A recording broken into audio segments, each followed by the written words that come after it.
Hi అండి. రాహా ఫౌండేషన్కి స్వాగతం. మేము ఫారెస్ట్‌లో హెల్ప్ చేయటానికి వెళ్ళాం కదండీ!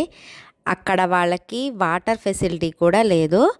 ఆ వాటర్ కోసం వాళ్ళు ఒక 4 కిలోమీటర్స్ ఇవతలకి వచ్చి మనం ఇదివరకి పూర్వకాలంలో నీటిని కనుక తవ్వితా ఉంటే ఇసుకని తవ్వితే నీటి చలమలు కనుక వస్తాయి చూసారా?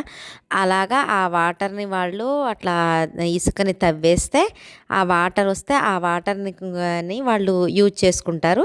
అది కూడా 4 కిలోమీటర్స్ బయటికి వచ్చిన తర్వాత అక్కడ వాటర్ ఉంది. ఆ వాటర్‌ని తీసుకెళ్తూ ఉంటారు. ఆ వాటర్ కోసం అనేది వాళ్ళు అలా చేయాలి అంటే ఈజీగా క్యారీ ఆన్ చేసుకోవాలి అని ఒక స్వచ్ఛంద సంస్థ వాళ్ళు వాళ్ళకి అట్లాంటి క్యాన్స్ అనేవి వాళ్ళకి ప్రొవైడ్ చేశారు. ఆ క్యాన్స్‌లోనే వాళ్ళు వాటరు అక్కడికి వాళ్ళు ఉంటున్న దగ్గరికి తీసుకువెళ్తారండి.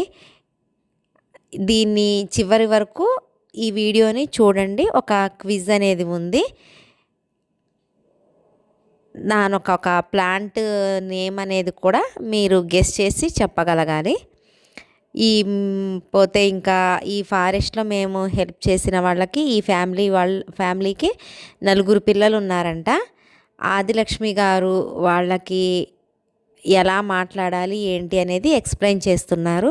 వాళ్ళకి మేము అడిగేది కూడా అనేది అర్థం కావట్లేదు. వాళ్ళకి భాష మన లాంగ్వేజ్ అనేది అర్థం కావట్లేదు.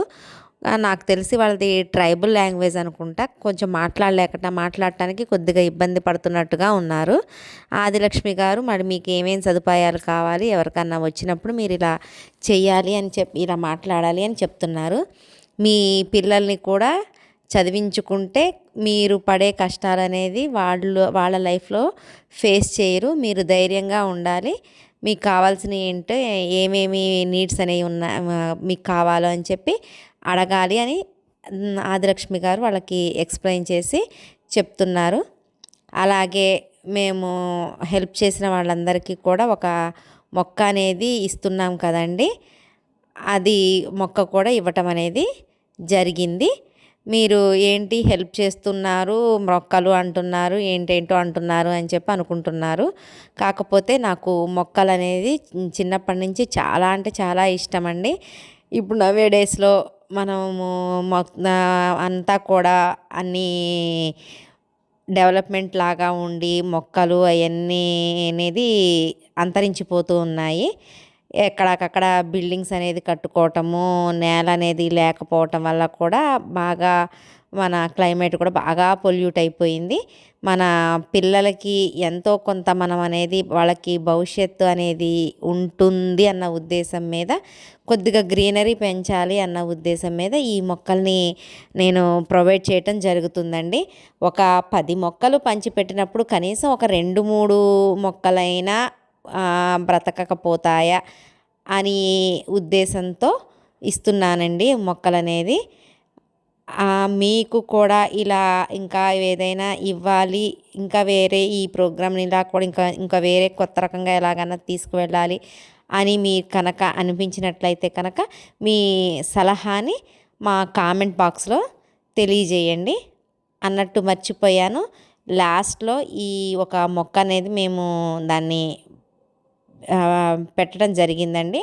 ఆ మొక్క నేమ్ కనుక ఎవరికన్నా తెలిసినట్టయితే కామెంట్ బాక్స్‌లో తెలియజేయగలరు. ఇది దేవుడికి చాలా చాలా అంటే ఇష్టమైన మొక్క అది. ఆ మొక్క ఏంటనేది మీరే కామెంట్ బాక్స్‌లో చెప్పండి. ఇంకా మీరు ఏమన్నా మీరు మాకేమన్నా చెప్పాలి అనుకుంటే మాత్రం కామెంట్ బాక్స్‌లోనే మాకు చెప్పండి. ప్లీజ్